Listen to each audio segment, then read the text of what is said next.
Right now, I'm doing a collaboration with Fender and ArtGuitar here at the NAMM show. So that's very exciting. But I've been doing this for 10 years, and I'm representing myself, and I put myself out there online, and that's what I do. So first, I will put down sort of a base of colors.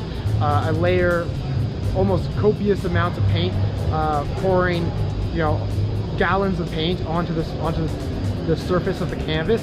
The canvas is flat, it's horizontal, and then I'll either strike through the paint with my hands or tools to almost like split open the paint, almost like breaking a yolk of an egg. And then once the colors are split open, then I have this spinning apparatus, this bicycle, which I've retrofitted to spin the canvas. And I'll spin the canvas, and it'll stretch out that like background. And then I'll layer on top of that with one of my troughs. Here I have one where I've layered all the colors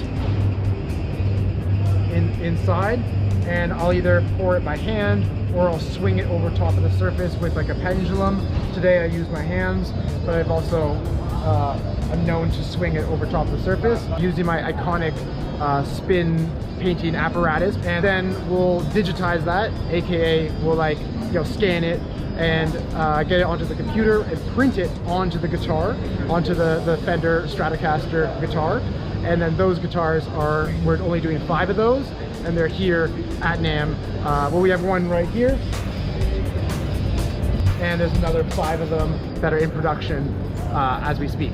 And that's basically the process. So there's no actual paint on the guitar. It's a printing process patented by ArtGuitar. This style of painting, I guess you could say that it's like abstract expressionism, but that's a old way of kind of describing it. It's also like performance art. It's definitely abstract art, so it's up to the eye of the beholder as to what its purpose is or what it means, and it's going to be what it's going to be.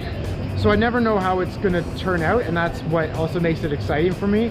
I kind of more approach it, rather than thinking about what the result is going to be, about what I'm bringing into like my mind state.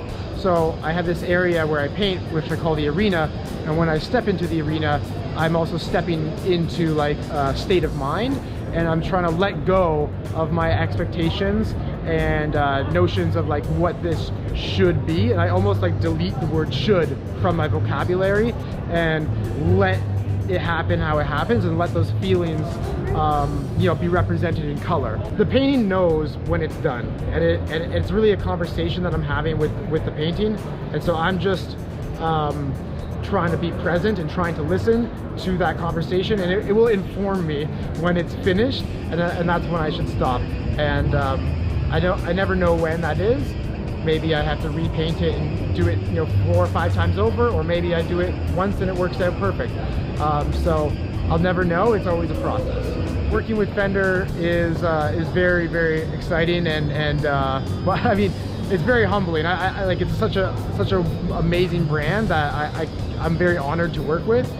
They had me to their facilities here in LA, but it was amazing to tour through their offices and see where they make the guitars, and just like the whole process, like working with them. I mean, they really respected me as an artist and let me do what I do best. There's like splashing colors everywhere, and so I think it's a real strong partnership, and I'm just truly humbled. I can't even put it into words, and that's why I speak in color.